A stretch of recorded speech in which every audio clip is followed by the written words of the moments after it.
കണ്ണൂർ അഴീക്കോട് അമ്മയെയും 2 കുട്ടികളെയും കിണറ്റിൽ മരിച്ച നിലയിൽ കണ്ടെത്തി. മീൻകുന്ന് സ്വദേശി ഭാമയും മക്കളായ ശിവനന്ദ്, അശ്വന്ത് എന്നിവരുമാണ് മരിച്ചത്.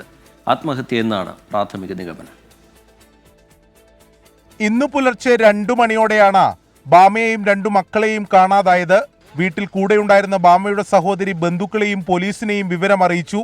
തുടർന്ന് നടത്തിയ തെരച്ചിലാണ് വീടിനോട് ചേർന്നുള്ള കിണറ്റിൽ 3 പേരെയും മരിച്ച നിലയിൽ കണ്ടെത്തിയത്. കിണറ്റിൽ അന്നേരം നോക്കിയാലും കണ്ടിട്ടില്ല. കിണറ്റിൽ നോക്കിയാലും കണ്ടില്ല എന്ന് വെച്ച് കഴിഞ്ഞാൽ ഇത് അടിയിലല്ലേ ഉള്ളത്. മുകളിൽ നമ്മൾ ടോർച്ചടിച്ച് നോക്കി, രാത്രിയല്ലേ ടോർച്ചടിച്ച് നോക്കി, അങ്ങനെ ഒരു ഇതൊന്നും ഉണ്ടായിട്ടില്ല. പിന്നെ ഇവർ വീട്ടിൻ്റെ ഉള്ളിൽ പിന്നെ അവരോട് ശരിക്കും അവർക്ക് ഒന്നും പറയാൻ കഴിയില്ല. അവർ ആ ഒരു ഫീലിങ്സിൽ പോയതിൻ്റെ വിഷമത്തിൽ ഇങ്ങനെ അവിടെ നിൽക്കുകയല്ലേ ഇന്ന്. അങ്ങനെ പോയി നമ്മൾ വെറുതെ വന്ന് കിണറ്റിൽ പിന്നെ ഒരു ഇതെല്ലാം ഇട്ട് നോക്കി. ഇടയിലെ നാട്ടുകാരെല്ലാം കൂടി ഇങ്ങനെ നോക്കുമ്പോൾ ഒരു ചെറിയൊരു ഇത് കണ്ട്.